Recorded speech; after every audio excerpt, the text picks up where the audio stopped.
And to shed more light on the Suez Canal Economic Zone and its importance, we are very much delighted to be joined over the phone by Dr. Ayman Ghoneim, our economic expert.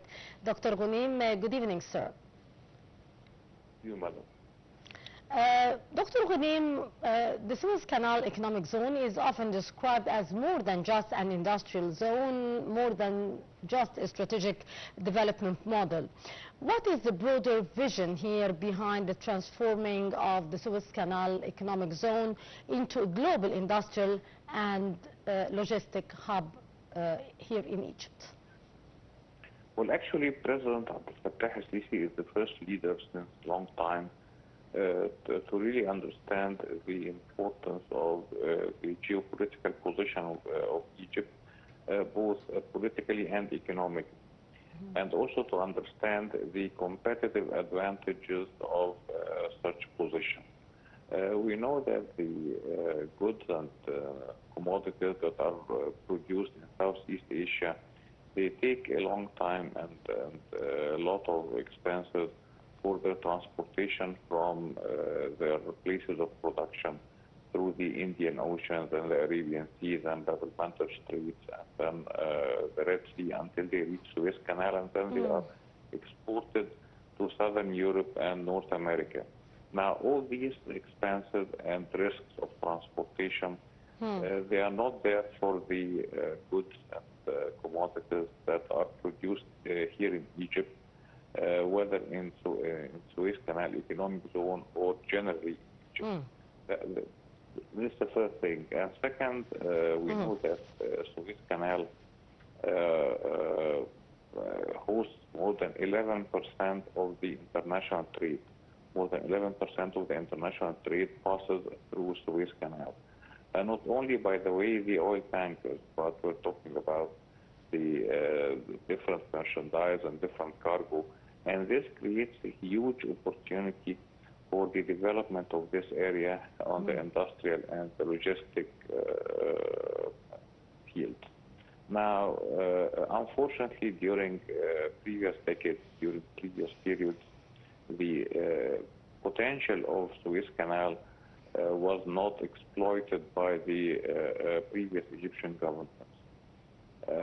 Actually, the Suez Canal Economic Zone was made possible, first of all, by digging the second branch of Suez Canal, which extends more than 72 kilometers, and that reduced the crossing time frame from 18 hours to 11 hours. Then Egypt started increasing the capacity of 6 ports, Tor port in southern Sinai, Adabiya and Sukna ports in southern Suez Bay, and east and west Port Said ports, and then El Arish ports in northern Sinai. With such ports, you have 4 industrial economic zones that are integrated with such ports, and these industrial zones, they target a wide array of industries, including automotive, including optic fibers, cables, ready-made garments, textiles. Also, you have green hydrogen, and to a lesser extent, of course, blue hydrogen. Especially the green and blue hydrogen, I call them the industries of the future, because it's expected that in the coming decade, or 2-3 decades, that you will have a power shift in the world from the countries that are leading the production of fossil fuels, including coal and petroleum, to the countries that are leading in the production of clean and renewable energy. That's why Egypt is now trying to position itself as a leader in this field. The Suez Canal Economic Zone targets all these industries, and you have investments from different places. You have investments from China. You have TIDA Economic Zone, which is a Chinese economic zone, and it especially targets the green hydrogen and blue hydrogen industries, and also it targets ready-made garments and textiles and wide array of industries, actually. And you have Indian investments, you have Russian investments, Many countries in the world are trying to have a footstep in this promising economic zone, and it's expected to be the flagship of investment in the Middle East for the coming decades. Yes, indeed. So, how does the zone fit into Egypt's ambition to become a global industrial and commercial center linking Africa, Asia, and Europe? Well, actually, the Egyptian strategy for industrialization aims at increasing the manufacturing industry's share in the GDP to around 20% by 2030. And the Suez Canal Economic Zone plays a central role in achieving such strategy and achieving such goal. As I told you, the economic zone tries to capitalize on the competitive advantage of Egypt's central position in the world, and it also capitalizes on the investment in infrastructure that were undertaken since President Abdel Fattah al-Sisi was elected to presidency in 2014. We know that Egypt revamped its infrastructure, increased its road network by 7,000 kilometers, increased the capacity of more than 10,000 kilometers of roads. Now our network is more than 31,000 kilometers. And so Egypt worked on 17,000 kilometers, which represent around 54% of the present road network. Also, Egypt invested a lot in the construction of power plants, power networks, all with the aim of supporting the industry. Egypt now is trying to localize the inputs of industries, and this is very important because unfortunately, during previous decades, most of our industries were assembling industries. Of course, the most vivid example was the automotive industry. We used to import automotive components, the so-called CKDs, which means the complete tongue-down units, and we used to assemble them locally. Then we used to manufacture some components that are low-tech components, including the windshield, the batteries, and the internal furniture of the automotives. But now Egypt is trying to localize the inputs of the industries and is trying to manufacture the components that require high technology, including motors, including gearboxes. And this is actually an ambitious project by which we're trying to increase the number of the value addition steps that are undertaken in each product. And the good news here is that we don't have to have the raw material, by the way. Yes. We only have to increase the number of the industrial steps or industrial processes that are undertaken in order to manufacture the components and then assemble them locally. And this, of course, would improve our balance of payment. This will reduce our importation and will increase our revenues of foreign currency. Because unfortunately, in previous periods, the expansion of industries meant an expansion in the importation of the components, so this represented a burden on our balance of payment. So now we're trying to remedy such shortcoming, and Suez Canal, of course, plays a very important role in such strategy by encouraging the investments of foreign investors in the manufacturing industries and in the localization of the inputs of the manufacturing industry. Yes. Dr. Ghoneim, what is distinguishing the Suez Canal Economic Zone from the other traditional free zones or industrial parks around the world? Well, actually, the Suez Canal Economic Zone is yet an unsaturated place.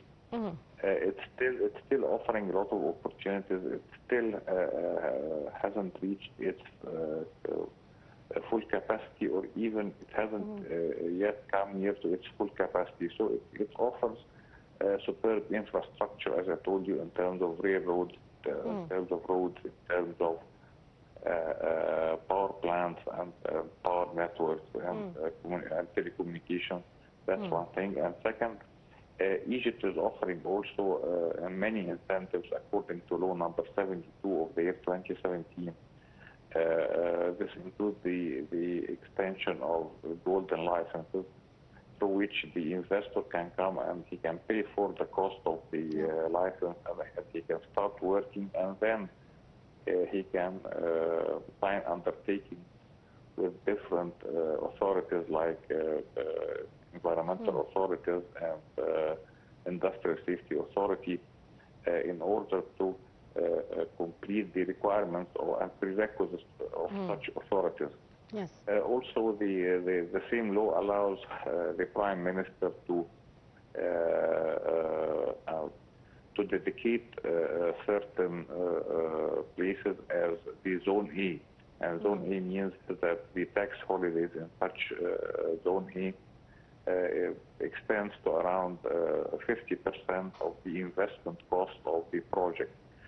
Other places are Zone B, where the tax holiday is up to 30% of the investment cost. Of course, Suez Canal is part of Zone A.